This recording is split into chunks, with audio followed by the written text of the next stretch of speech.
সাবেক স্বরাষ্ট্র প্রতিমন্ত্রী বেরিয়ে পড়েছে, আপনারা কোথায়? নাগরিক হিসেবে আমি ডিবি অফিসে এসেছি, কারণ আমি বাংলাদেশের সকল মানুষের মতোই বাংলাদেশকে নিয়ে উদ্বিগ্ন বোধ করছি।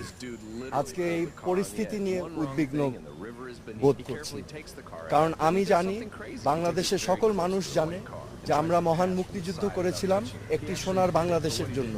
যেই সোনার বাংলাদেশে ন্যায় বিচার থাকবে, যেই সোনার বাংলাদেশে মেধা দিয়েই যাচাই হবে যোগ্যতা, যেই সোনার বাংলাদেশে গরিব ধনী সকলের জন্য মৌলিক অধিকার থাকবে, বাক স্বাধীনতা থাকবে, চিন্তার স্বাধীনতা থাকবে। আজকে আমি মনে করছি যে আমাদের সকলেরই এই অধিকারগুলো ক্ষুণ্ণ হচ্ছে মারাত্মকভাবে। আজকে আমরা জানি যে এখানে কোটা আন্দোলন হয়েছে, কোটা সংস্কার আন্দোলন হয়েছে, এবং এই কোটা সংস্কার